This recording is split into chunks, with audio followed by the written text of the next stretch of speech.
everyone, today I've got for you 10 rose fragrances that I really think are some of the best options out there if you're looking for something with rose as the main player.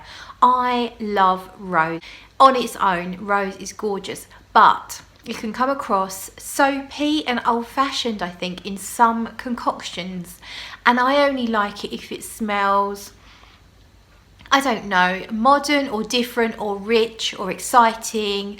I don't really want to smell like rose water.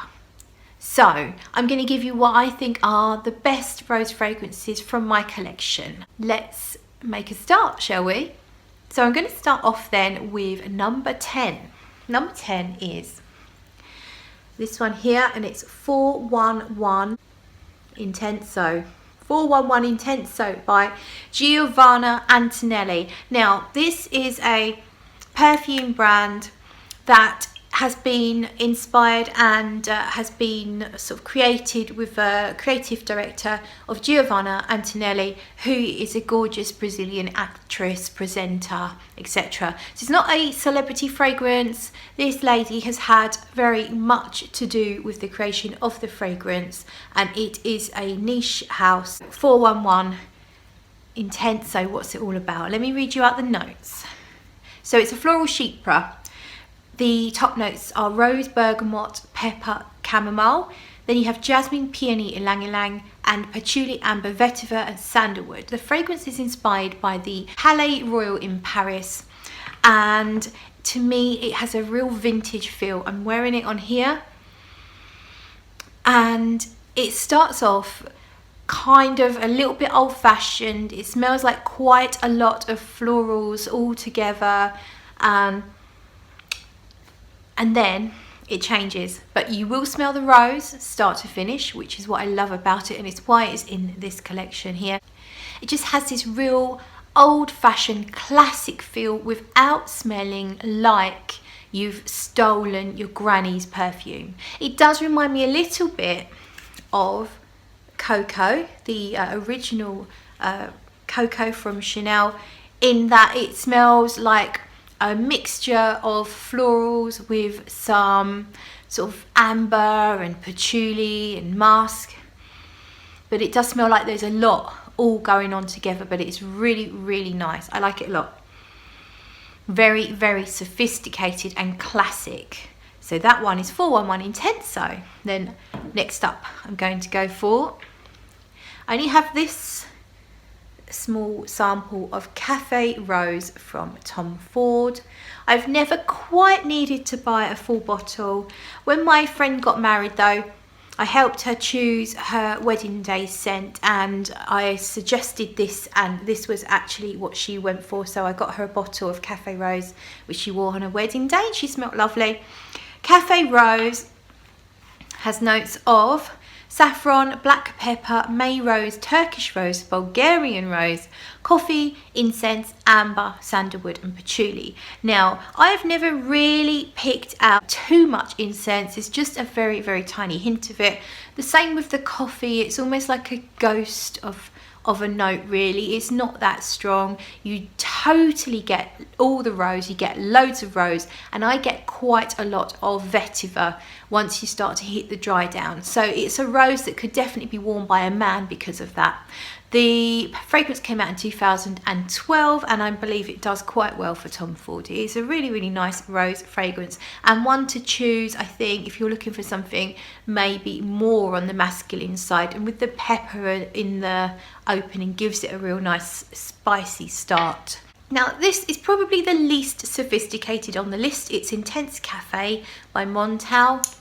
This is a gourmand lover's dream, and I know this one so well. I've owned a bottle of it for years. I don't reach for it often. I wore it last night actually, but this one is very, very simple. You get loads of rose, tons and tons of rose, along with a gorgeous vanilla, a mere hint of coffee. A lot of people complain they don't get the coffee. I do get a little bit of coffee, but it's not front and center. It's like there's cups of a latte just in the general area, but more so you're going to get rose and vanilla, and it lasts and lasts and lasts, and it projects really, really well.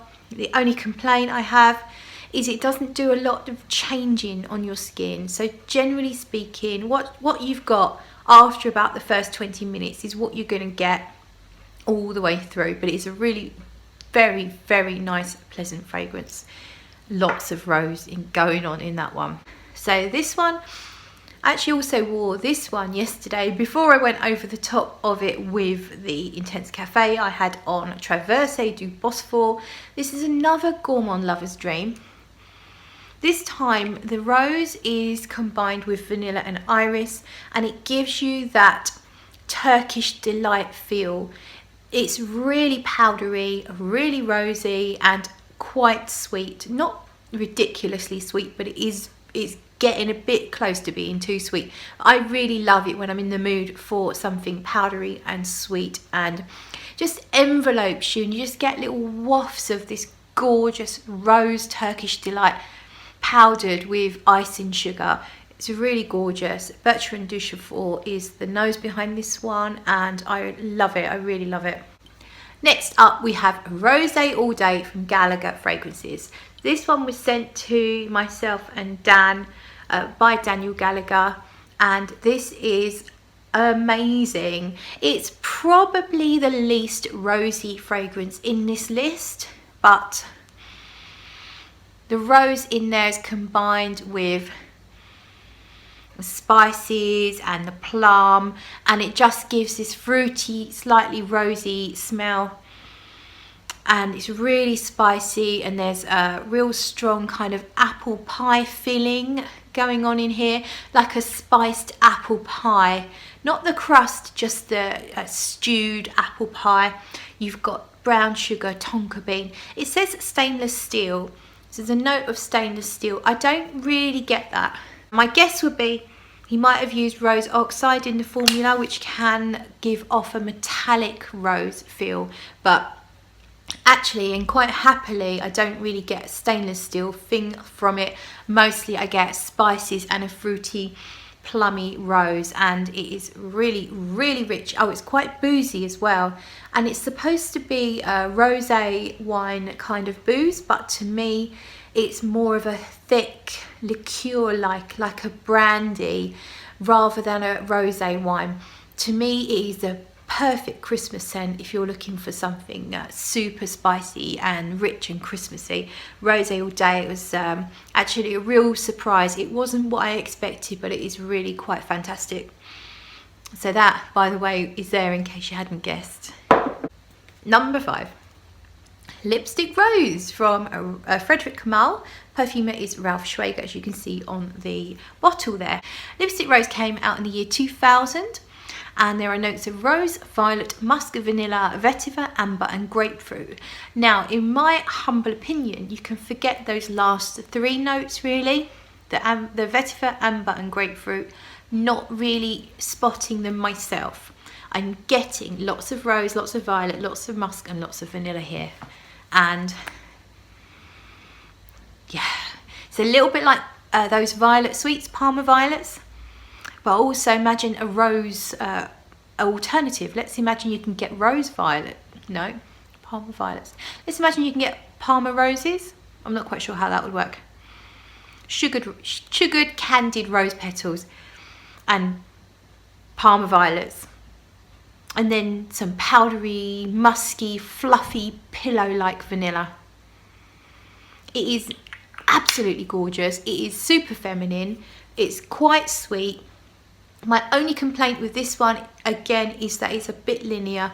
So I get bored of it. Once I'm about 4 or 5 hours into wearing it, I start to wish it would just change a little bit on my skin. But it is absolutely stunning. This could be a wedding day fragrance, actually. It's just beautiful. It's really, really gorgeous. The rose in here is so good.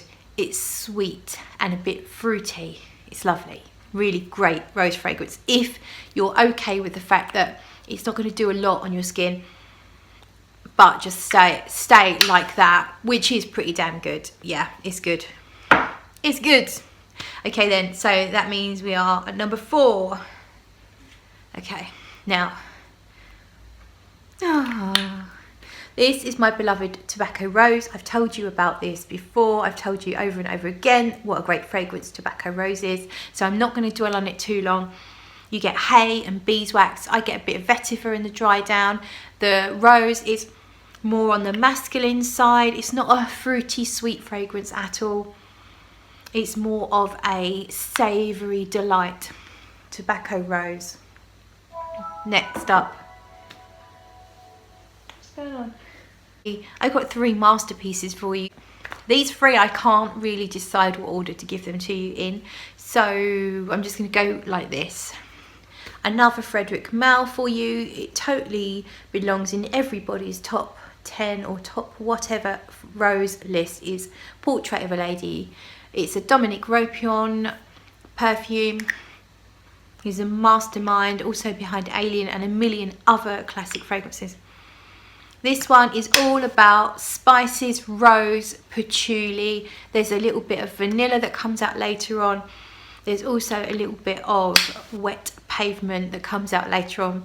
It is bloody beautiful. I've reviewed it, so I'm not going to go on any longer. You probably already know all about this one.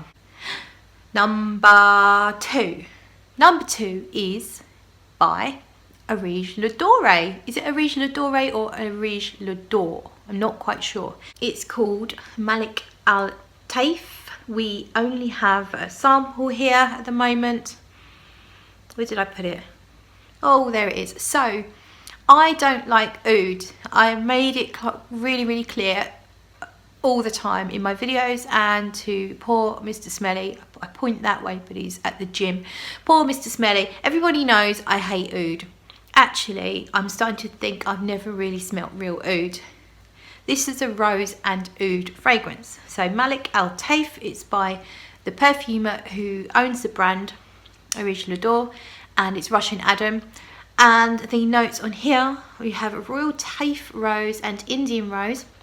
You've got Indian oud, saffron, deer musk absolute, Mysore sandalwood, amber resin and Siam benzoin.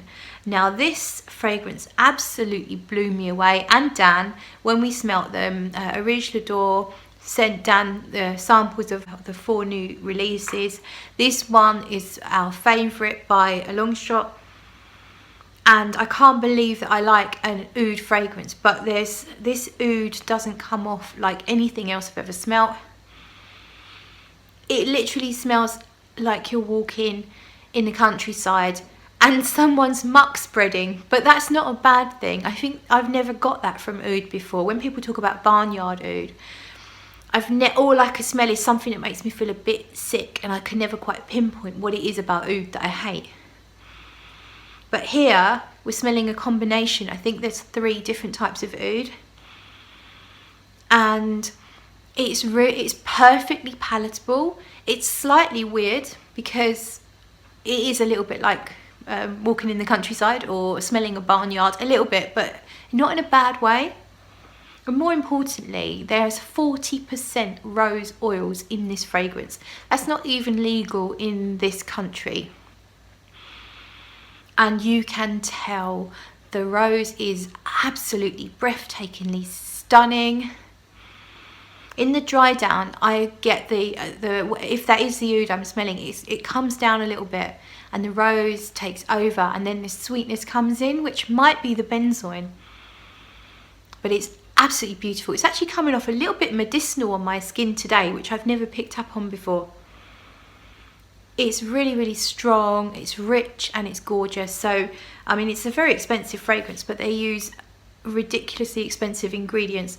The only thing to note is animal lovers, which I am an animal lover as well, they use real deer musk. It's sourced legally from Russia, and I think they have to hunt a certain amount of deer, and I'm hoping they use the deer for various different reasons, not just the musk. I'm pretty sure they must do, but that may well put some people off. I have to say I'm not quite decided on it myself at the moment. I don't know enough, but it is really gorgeous. That's what the bottles look like. We are down to numero uno, number 1. This was my scent of the day. It's called Me Too from NB Parfums, perfumer's Nan Bailey, and This has completely won my heart this year. It's definitely one of my favourite releases and finds of this year. I'm wearing it now, but I'm going to put more on just so I can relive the opening. It does open up a touch like Intense Cafe, a little bit, but it does change on your skin, and you will get sandalwood, you get a little bit of vanilla. It's woodsy, it's a little bit peppery and spicy, there's cinnamon.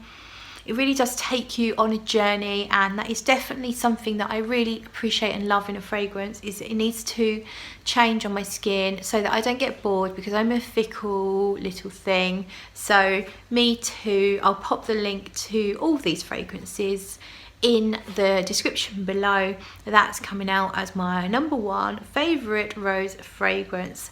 Let me know what you think. Let me know what your favourite rose fragrances are. Thank you for watching, and I'll catch you in the next video.